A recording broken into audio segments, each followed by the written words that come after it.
In this last section, we're going to talk about resources, some links, some books, various things that will allow you to continue learning about color.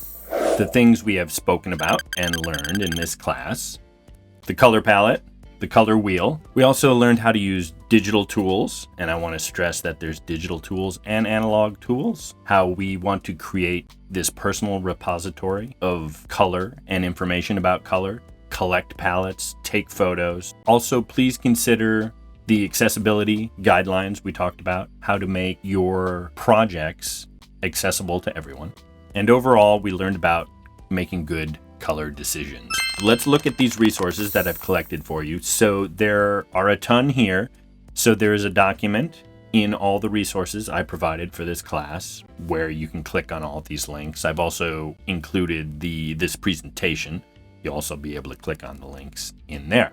I'm going to go through some of these. I won't go through all of them, but I want to talk about the different topics I have here, and then I'll go into a few of the sites, and then you can explore on your own. The design tools, these are things that you can plug into your existing tool set or tools that are online or other things that you can try out. The accessibility information, like I talked about, there's a lot of things where you can test the contrast of your colors and other things to make sure you're consistent and accessible.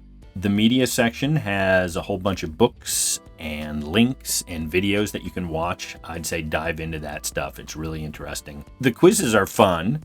They're partially serious, partially fun. And so dive into there. It makes you think about a lot of different concepts that you might not by just watching a video or reading an article. Actually go in there and take this quiz and see how you do.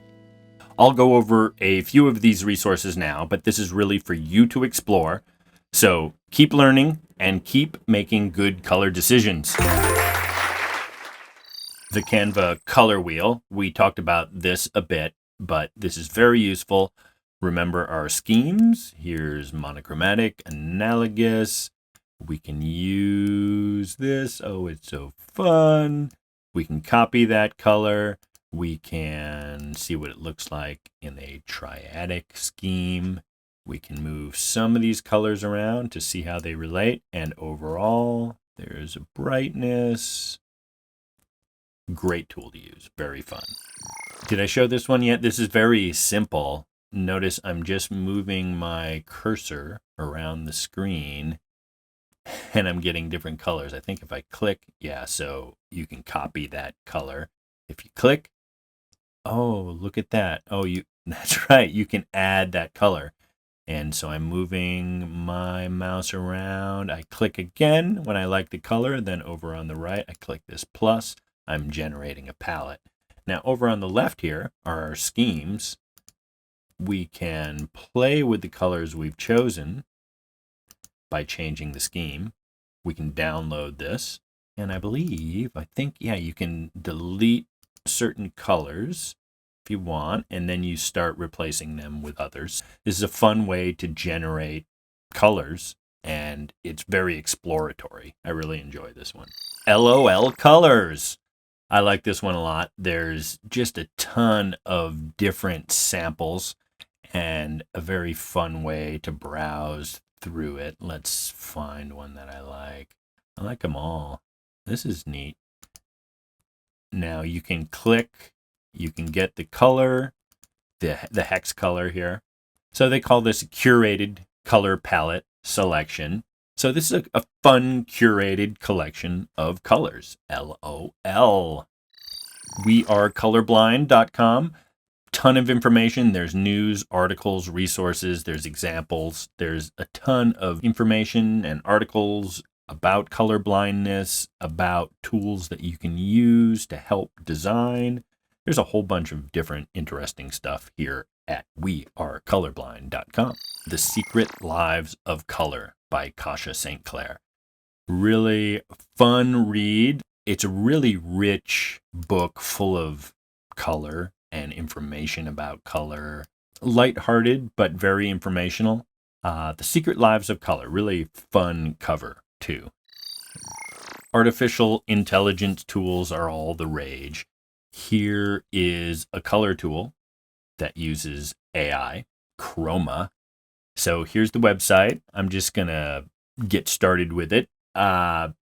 You choose your 50 favorite colors and it starts to learn things basically. So, ooh, that's nice. Let's see. That's nice. You are essentially training the algorithm to learn what colors you like.